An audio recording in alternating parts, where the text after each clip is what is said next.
Foundations of Amateur Radio. Several years ago, I participated in a local contest. Over a 24-hour period, I activated my mobile station in about 30 different locations. On my car, my vertical antenna screwed into a boot lip mount connected to an antenna tuner, or ATU, and my radio. I used rope to guide the antenna, threaded through the rear windows and held tight by closing the car boot. Setting up consisted of parking the car, triggering the ATU to tune the antenna system, and calling CQ. Moving to the next location consisted of driving there and setting up again. Although this worked really well, I'm skipping over what I'm interested in exploring today. The phrase, triggering the ATU to tune the antenna system, hides a lot of complexity. It was a surprise to me that there were several locations where the ATU just wouldn't tune. Despite my best efforts, I was unable to get the system to a point where the radio was happy. In some cases, I tuned off frequency and put up with a poor SWR. In others, I physically had to move the car and park somewhere else.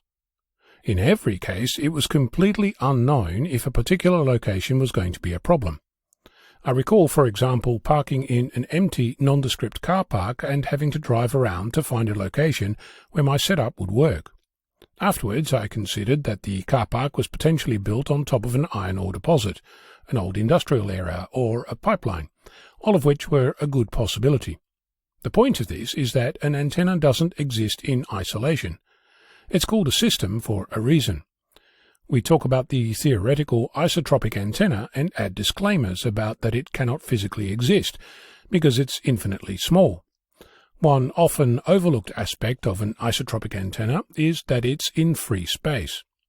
Free space is defined as space that contains no electromagnetic or gravitational fields, and used as a reference. It's a theoretical place. On Earth, there's no such thing. There's a planet under your feet. But even in outer space, there are both gravitational and electromagnetic fields that impact on an antenna and its performance. Staying nearer to home, recently we had a discussion about how close two antennas can be together. A suggested rule of thumb was that they need to be at least one banana or 30 centimeters away from each other. Similarly, when we erect a dipole, there's recommendations around needing to have it mounted more than half a wavelength over the ground. Some sources say higher. I'll ask the first obvious question, is that dipole completely straight?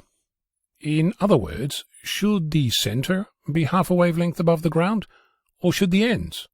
And how far should the ends be from their mounts? My point is that every antenna exists within the context of its environment, and together it's a system. Some environments help the performance of your antenna system, and some don't. Depending on frequency, this might not be the same for any location or antenna design. To be clear, an antenna system consists of the antenna, the feed line, and the clips that hold it, the tuner, the radio and its power supply, the mount and the space around it, the radials, the tower, the pigeon poop on the wire, all of it.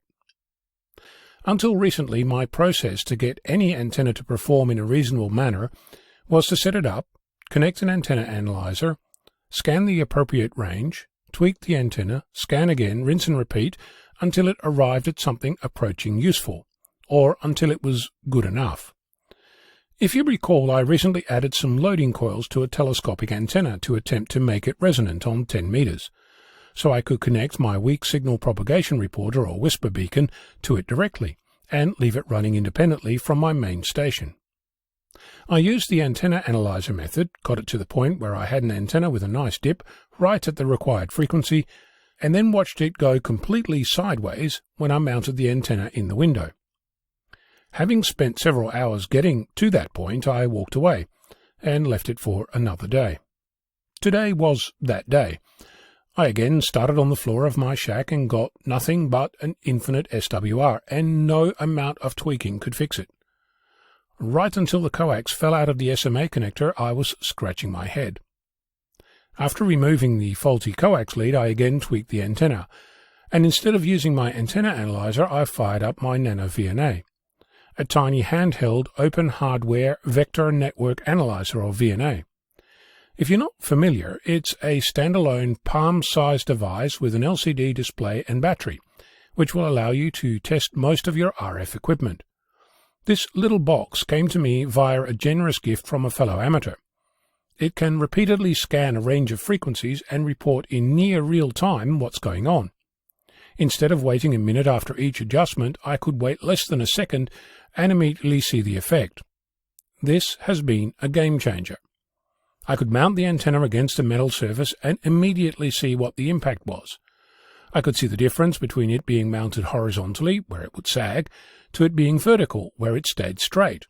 I could see the steepness of the SWR plot, see how the low point moved around up and down the band, see what the depth or lowest SWR was at any point. I could see my hand approaching the antenna, how nearby metal objects affect the antenna, what made it better, and what made it worse. The reason that I'm talking about this is because it's the very first time that I was able to actually get a feel for what affects an antenna, in what way, and by how much. To describe an analogy, it's like watching someone play a theremin and hearing how their hands affect the sound. If you're not familiar, a theremin is an electronic musical instrument controlled without physical contact by the performer, named after its inventor, Leon Theremin, who patented it in 1928. From the outside, it looks like a metal antenna that you bring your hands near to change the field. The changes are converted into sound. The Nano VNA gives you the same level of feedback, but does so visually in a quantitative way, providing you with the insight to adjust your antenna to your liking and taking into account its entire environment.